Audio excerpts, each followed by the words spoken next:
ליקוטי מוהר"ן, חלק א', תורה א'. אשרי תמימי דרך ההולכים בתורת השם. דע, כי על ידי התורה נתקבלים כל התפילות וכל הבקשות שאנו מבקשים ומתפללים.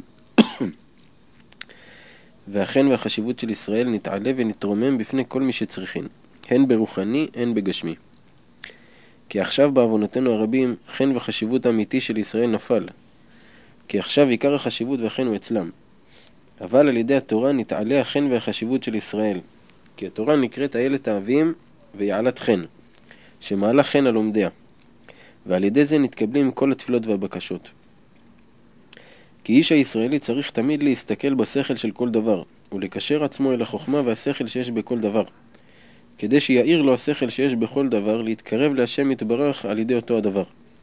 כי השכל הוא אור גדול, הוא מאיר לו בכל דרכיו, כמו שכתוב חוכמת אדם תאיר פניו.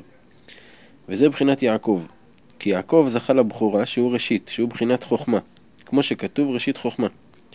וזה בחינת ויעקבני זה פעמיים, ותרגום אונקלוס וחכמני. וזה בחינת שמש, כי השכל הוא מאיר לו בכל דרכיו כמו השמש.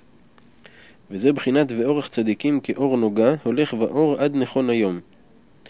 וזה בחינת חטא, לשון חיות, כי החוכמה והשכל הוא החיות של כל דבר, כמו שכתוב החוכמה תחיי וכו'.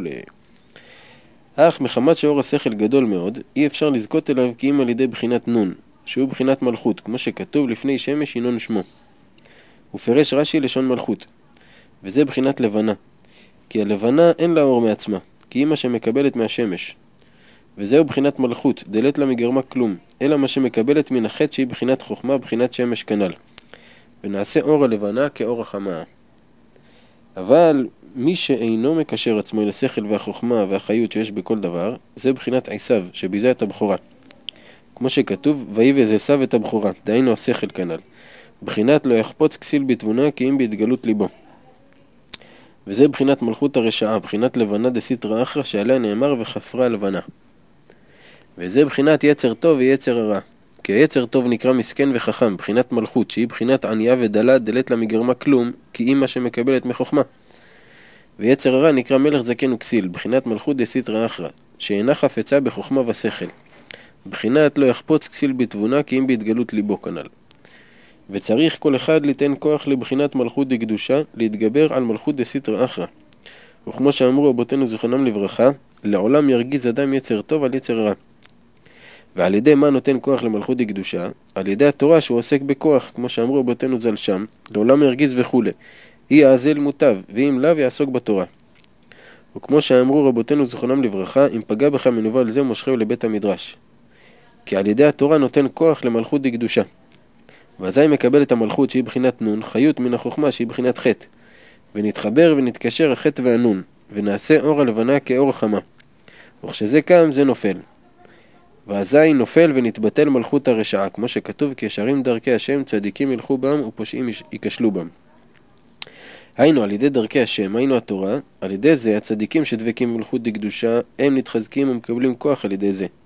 ופושעים ייכשלו בם, בחינת מלכות הרשעה, בחינת היצר הרע שנופל ונכנע על ידי התורה כנ"ל. ועל ידי זה נתקבלים כל התפילות והבקשות. כי עיקר מה שהן נתקבלין הבקשות הוא מחמת שאין לדברים חן, והן נכנסים בלב של זה שמבקשים ממנו, כאילו אין בליבו מקום שיכנסו הדברים בליבו. מחמת שאין לה מבקש חן שיכנסו הדברים בליבו של זה שמבקשים ממנו. אבל על ידי התורה שעל ידי זה נתחברין ונתקשרין הנון והחטא כנ"ל, ונעשה חן, ועל כן נקראת התורה יעלת חן. ואזי זוכה שדבריו הם דברי חן, ואזי נתקבלין דבריו ובקשותיו, כמו מי שמדבר דברי חן, שנכנסין הדברים בלב המתבקש, דהיינו זה שמבקשים ממנו. וזה בחינת תו, היינו על ידי שנתחברו ונתקשרו החטא והנון נעשה בחינת חן, על ידי זה נעשה בחינת תו, שהוא לשון חקיקה ורשימה, כמו שכתוב והתווית התו. כי על ידי החן נחקק ונרשם מקום בלב המתבקש לקבל הבקשה, כי על ידי החן נתקבלו דבריו. נמצא שבחינת החן חקק מקום בלב זה שמבקשים ממנו, כדי שיכנסו דבריו בליבו ויקבל בקשתו. והחקיקה ורשימה זה בחינת תו כנ"ל. וזהו דברי חכמים בנחת נשמעים. נחת דייקה, היינו בחינת חן הנ"ל והתו הנ"ל, ועל ידי זה נעשה אותיות נחת. ואז נשמעים דבריו ונתקבל בקשתו כנ"ל.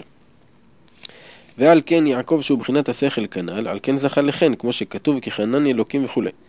ועל כן ברך את השבטים בחן, כמו שכתוב הילדים אשר חנן וכולי.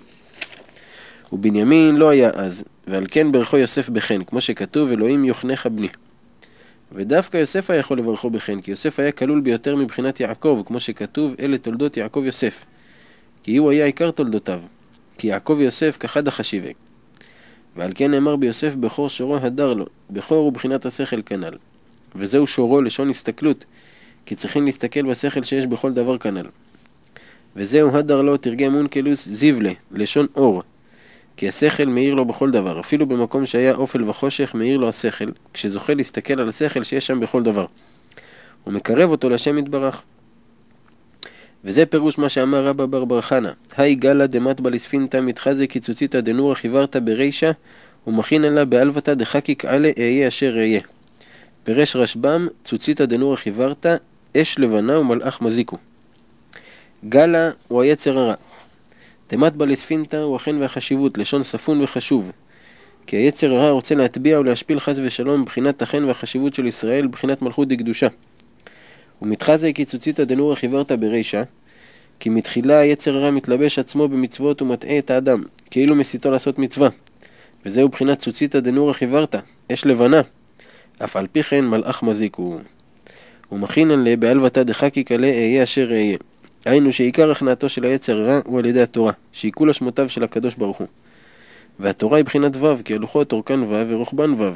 וזהו בחינת אלבתא, דהיינו מקלו דחקיק עלה אהיה אשר אהיה. היינו שמות בחינת התורה שהיא בחינת וו. והוו הוא צורת מקל, והיא כולה שמותיו של השם יתברך. היינו שהתורה הקדושה היא מכניעה את היצר הרע שרוצה לעשות את האדם משוגע ממש חס ושלום. כי בעל עבירה הוא משוגע, כמו שאמרו רבותינו ז"ל, אין אדם עובר עבירה אלא אם כן נכנס ברוח שטות. וכמו שהמשוגעים צריכים להכותם ולשום עליהם שמות, כמו כן ממש התורה שעוסקין הוא בחינת מקלות ושמות, שבזה מקין ומכניעין את היצר הרע ומגרשין מן האדם את השיגעון והרוח שטות שנכנס בו. בחינת ומכין עלה באלבתא דחקיק עלה שמות וכולי כנ"ל. וזהו אשרי תמימי דרך, אשרי לשון הסתכלות, תמימי דרך בחינת יעקב אשתם, שהוא בחינת השכל כנ"ל. היינו לזכות להסתכל על השכל שיש בכל דבר, שהוא בחינת יעקב אשתם, זה זוכין על ידי התורה. וזהו ההולכים בתורת השם, כי על ידי שלומד תורה בכוח, על ידי זה נותן כוח למלכות דקדושה בחינת נון, לקבל מן השכל שהוא בחינת חטא, ואזי נעשה חן ונתקבלין דבריו כנ"ל. ואזי נתעלה החן והחשיבות של ישראל, וכל התפילות והבקשות נתקבלים. לעוד תורות וספרים קדושים מוקלטים, להיכנס לאתר מרכיז דברים טובים.